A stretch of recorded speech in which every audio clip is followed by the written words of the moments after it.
কালিয়াগঞ্জ শহরের রাজ্য সড়কের দুপাশেও বিভিন্ন বাড়ির ছাদে থাকা বড় বড় বিজ্ঞাপন সংস্থার হোর্ডিংগুলি এখন রীতিমতো বিপজ্জনক অবস্থায় ঝুলছে।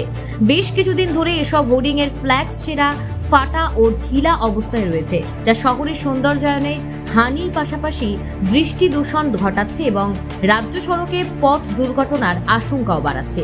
স্থানীয় বাসিন্দা সন্দীপ ধর বলেন, শহরে বিভিন্ন জায়গায় হোর্ডিংগুলি ঝুলে রয়েছে, দেখে খুব খারাপ লাগে, আবার ভয়ও করে যে কখন পড়ে যায়। পুরসভা যদি এগুলি সরানোর উদ্যোগ না নেয়, বড় দুর্ঘটনা ঘটে যেতে পারে।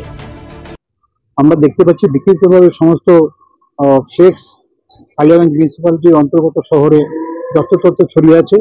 এটা হচ্ছে দৃষ্টি দূষণ হচ্ছে এবং মানুষের দৃষ্টি আকর্ষণ করছে।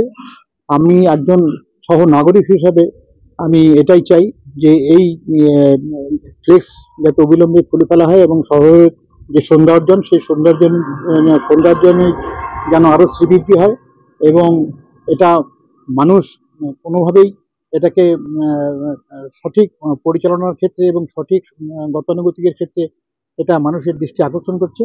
আমি চাই অবিলম্বে এই ফ্লেক্স খুলে শহরের যান চলাচলের জন্য স্বাভাবিক থাকে এবং এটাই আমি একজন সহ নাগরিক হিসেবে আমি আশা প্রকাশ করছি।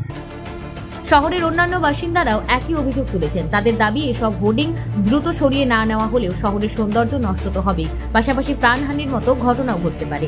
এ বিষয়ে কালিয়াগঞ্জ পুরসভার পুরপ্রধান রামনিবাস সাহা বলেন, না, এর আগেও আমি আমার কর্মীদেরকে অর্ডার দিচ্ছি যে পুরনো যত ফ্ল্যাক্স আছে যেগুলো মেয়াদ পার হয়ে গেছে, আপনার টোটাল খুলে পুরসভাতে নিয়ে চলে আসে। আমরা নিয়ে আসছিও, আপনার পৌরসভায় গেলে দেখতে পারবেন। তাও কিছু কিছু জায়গা আপনার মাধ্যম বা আরো কারো মাধ্যমে আমি শুনেছি কিছু কিছু জায়গায় কিছু কিছু ফ্ল্যাক্স আছে, কত অনেক উঁচু আছে, ওরা পারেনি নামাতে। আমি আবার অর্ডার দিব যে কটা রয়েছে এটাও যাতে খুলে নিয়ে চলে আসে। হ্যাঁ, হয়েছে, এটা ঝড়ে অনেক জায়গায় এক জায়গা থেকে এক জায়গায় উড়ে গেছে, তারে আটকে গেছে, সেগুলো আমি নামানোর চেষ্টা করছি। কালিয়াগঞ্জ থেকে বিশেষ প্রতিবেদন, নিউজ টুডে।